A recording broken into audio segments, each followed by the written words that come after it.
My name is Grace. I'm a housewife. I married my husband Matthew after our workplace romance. Our married life is smooth, without any complaints, and we live happily together every day. I've heard that many people struggle with their spouse's relatives after marriage, especially when it comes to a sister-in-law. I've heard that it can be quite troublesome. However, Olivia, my husband's older sister, and I get along very well. We used to go shopping and travel together frequently. I also have a sister of my own, but we don't get along with each other. I often thought that if Olivia were my real sister, it would be great. However, one year, Olivia fell ill and passed away. The day I received the news, I was so sad that I couldn't eat. I couldn't stop crying until the day of the funeral. And on the day of the funeral, my husband, who had gone to the funeral venue ahead of me, suddenly called. "What's wrong?" When I picked up the phone, "Absolutely do not come to the funeral venue. Run to your parents' house. I'll explain the situation later, but for now, just leave the house quickly." He spoke in a breathless and angry tone, almost like he was in a rage. I didn't know what was going on. Why can't I go to the funeral of my sister-in-law with whom I was very close? I arrived at my parents' house with an unsettled feeling. "What's wrong? Today was supposed to be Olivia's funeral." My parents were surprised by my sudden gloomy expression when I returned home. I confessed what my husband had told me. "Huh, is that so? Just now someone claiming to be Matthew's relative contacted us. They were complaining about you, calling you all sorts of names. They even threatened to set our house on fire if we didn't pay them compensation. We have no idea what this is all about. We thought it might be a scam or harassment, but there might be something to it. Anyway, let's wait for further communication from Matthew." While saying this, my husband, dressed in mourning attire, hurriedly drove to our house. My husband bowed deeply, lowering his head. "My relatives did something unforgivable earlier. It seems they haven't arrived here yet. Just to be safe, let's go to the police." I couldn't immediately grasp the story from my breathless husband. I decided to calm him down and listen to the details. "In my sister's suicide note, there were a lot of accusations against you." No way. "It's true. Things like being called disgusting by you or being accused of violence. Baseless claims were written there and made-up stories asking for revenge, and the relatives who took it seriously are saying they'll seek revenge against you and are trying to demand an exorbitant compensation. This place is also compromised, so it's dangerous.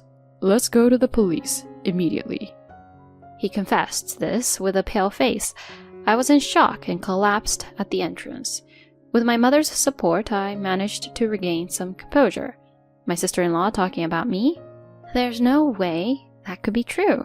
Even when I desperately searched my memory for any clues, I couldn't recall a single fragment of having done such a thing. My husband comforted me, stroking my shoulder. "Calm down. You'll be okay. It might be a fabrication. Maybe it was rewritten by my mother who dislikes you. My sister always spoke of you as if you were her real sister, saying how adorable you were. She used to talk about you with such happiness. It's unbelievable." He comforted me like this. However, I began to question whether things like fabricating or altering a suicide note could be so easily done.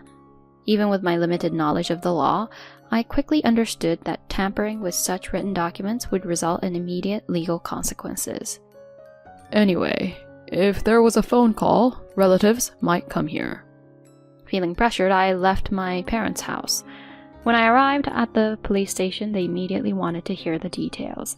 I submitted the recorded abusive phone calls on my family home, and the smartphone video that captured my mother-in-law suddenly reading an unnatural suicide note at the funeral, as well as the furious reactions of relatives. The police informed me that since there hadn't been any actual harm yet, they would enhance patrols in the neighborhood and wait for developments.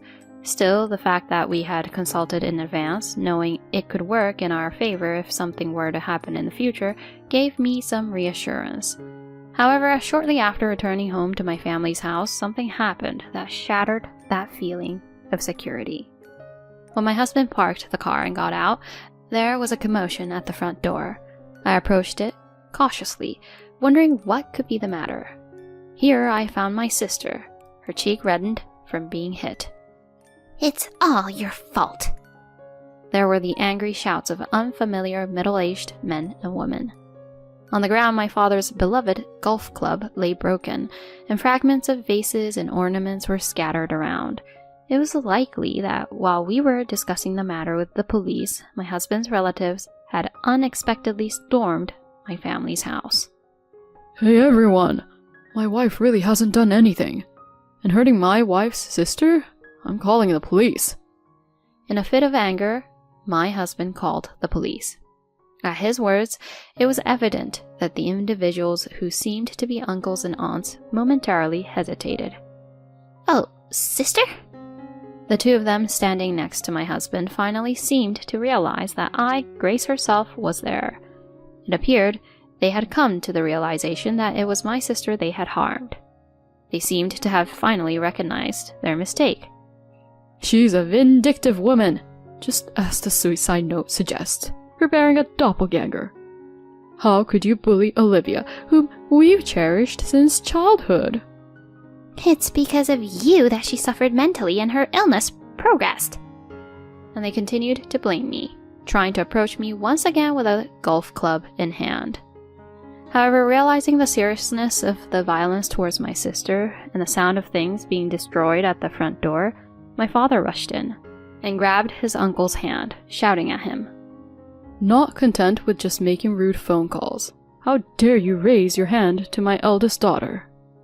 I had never seen such a frightening look from my normally gentle father.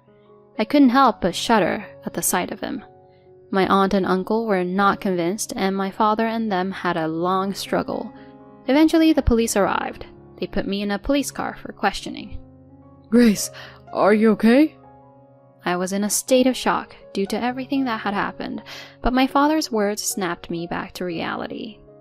"Sis, I'm sorry, it's my fault." I rushed to my injured sister to apologize. My father too lost all the momentum he had earlier. I'm sorry I couldn't protect you, even before you got married, he said, feeling downcast, as my mother brought him an ice pack. He was trying to cool my sister's cheek down. My sister took it from him and applied it herself. "Huh? It's not your fault, you know. You might be plain and quiet, but you got along just fine with our late sister, who was so serious. This is assault, isn't it? And we can get money from those uncles earlier. It's a win." Elizabeth is saying this. My sister always has this kind of nonchalant attitude, even in situations like this. She should be upset and angry about being attacked for something she didn't do, but this time I feel like she's pretending to be calm to protect me, and I appreciate that. And watching how she was after I got married, I truly appreciated that she believed me when I was falsely accused. That's why I couldn't forgive my husband's uncle and aunt for causing pain to such a sister of mine and for their violent actions. That night my husband said to me, I'll gather evidence. You stay here. If anything happens, please let me know. He said this, leaving me behind and heading to his own family's house. I felt anxious while my husband was away, but it seems that news of the unjust violence by his uncle and aunt spread among the relatives. After that, no more relatives came to my family's house. In the following days, we arranged a meeting. My parents, sister, husband, and in-laws, and several relatives, including my uncle and aunt, gathered at my husband's family home. It was a slightly spacious house. My uncle and aunt seemed to have a somewhat better understanding of the situation, but they still seemed to believe that they were in the right. If you admit to the bullying mentioned in the suicide note, we'll forgive you from now on. So please don't file a damage report either. They demanded an apology with outrageous reasoning like this and asked us to refrain from filing a complaint. At that moment, $20,000. My previously silent sister spoke up with those words first. What? What did you say? My uncle glared at her with a puzzled expression. If you give me $20,000, I'll hold off on filing a complaint. The place where I was hit hurts and I can't concentrate on my work.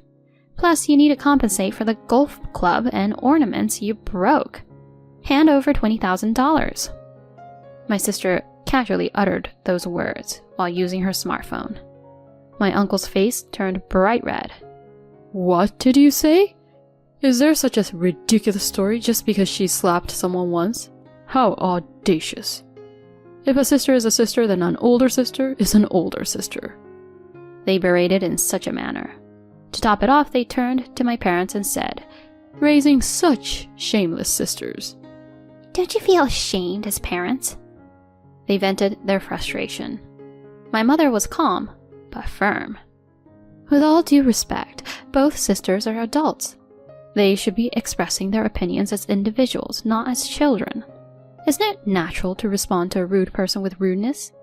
I cannot fully comprehend the fear and pain you felt when you were suddenly struck by them. I can't understand the anger since I've never experienced it. She replied quietly. Honestly, isn't the will more problematic than me? My sister spoke again, seeming to have no interest in her own situation. She yawned and casually asked, perhaps because the will, which could have been tampered with, had caused my husband's relatives to act outrageously. About that, it was indeed done by you, Mom, right? My husband turned to his own mother and questioned her. My nervous-looking mother-in-law, who had been restless for a while, flinched. I'm losing memory. My recollections are so unclear. She tried to excuse herself with a somewhat placating tone. Ignoring that, my husband unfolded a piece of paper. This is my sister's real will. The location where my mother hid it was written in my mother's diary, and I searched and found it.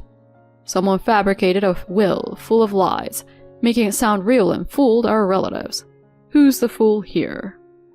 My husband suppressed his anger and spoke in a voice filled with disappointment. My mother, in her diary, she wrote cruel things like, it would be better if my son's wife had replaced his sister. She wrote cruel things without any hesitation. I can't consider her my mother anymore. My husband stared at his biological mother with a cold gaze. My mother-in-law's words gradually faded in front of that gaze, and in the end she was sobbing. My father-in-law, who had been quietly listening to the situation, spoke up. It's my responsibility for not seeing what kind of person she really was. Son, you don't need to have anything to do with this house and our relatives ever again. Live happily, far away. From now on, I will monitor her and ensure that you don't have to see her. It's the least I can do to make amends. My husband nodded in response to these words and then turned to the silent uncle and aunt.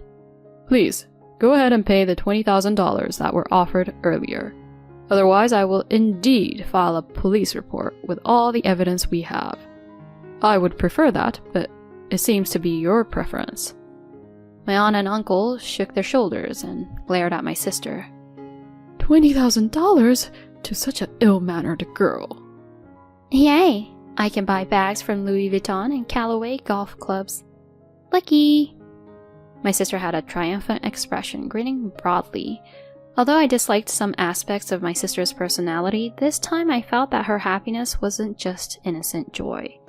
Our father's cherished golf club had been broken, our mother's carefully arranged vase was shattered, and I had been unjustly dragged into this absurd trouble. As a family of three, we were left stunned, and it seemed like she intentionally used rude language without any concern for our feelings. Despite the scene, my mother-in-law clung to my husband's legs, crying. You're all I have left. Only you, my beloved son. However, my husband's heart remained firmly closed. So does my sister not matter at all to you? The will was switched, wasn't it? That's right, isn't it? No. Listen to your mother. Can we please stop this already? How much more of an ugly person can you be? My father-in-law, still trying to assert his point, delivered a stern reprimand to my mother-in-law. I can't stand this anymore. Let's all go. Okay, let's leave the discussion about money for another day. Goodbye. My sister rose swiftly, seemingly scornful of our mother-in-law, and walked past the confused relatives who had discovered my mother-in-law's lies. With a confident stride, she headed for the front door. My parents followed her, and my husband, taking my bewildered hand, led me out of the house. At that moment, my husband said, "Even though she's like that now, she used to be a normal mother back in the day. When we came home from school, she used to give snacks to me and my sister. I won't return to this house anymore, so I feel a bit lonely." I still remember him smiling a complicated smile. A week later, as my emotions gradually settled, I decided to ask my husband about the real will. "Actually, I had planned to wait until you could smile more freely." Matthew brought out the real document and spread it out. "I love Grace," it began. "I've gone through a tough battle with illness with frequent hospitalizations. Unlike my mother's feelings for my younger brother, I felt that my mother's concern for me was thinner. My father's kindness was always evident, but Grace, a woman close to my age, was the one who understood me the most. Because Grace has become my emotional support, I can feel every day that I can keep on living, even when it's tough. My parents have significant assets, so I want all my inheritance to go to Grace and Matthew. My mother would likely spend it all quickly, but my father would likely understand. I hope this can be the foundation of your happiness." I couldn't help but hold that will close and cry. "Just let it all out today." My husband comforted me by putting his arm around my shoulders. From that day on, I decided to cherish the memory of my sister-in-law and live with a smile. I'll keep her legacy safely stored away until the day I can use it. Afterward, my sister settled with my husband's uncle and aunt for $20,000. She promptly sent them a photo list of what she had bought as compensation, along with a letter of thanks for the $20,000. It was truly her way of handling things, but perhaps it was not enough to alleviate the pain of the real beating she had endured. On a side note, through this experience, my relationship with my sister improved slightly, and she started inviting me to have meals together more often. As for our in-laws, my mother-in-law suffered a mental breakdown and aged rapidly. She became delusional, often mistaking complete strangers for me. "Matthew left because of you." It seems it even turned into a police matter.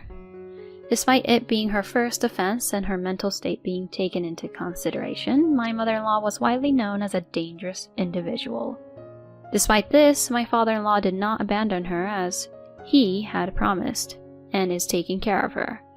We have cut ties with my husband's relatives and are currently living peacefully. When I look back, it was truly a terrifying experience.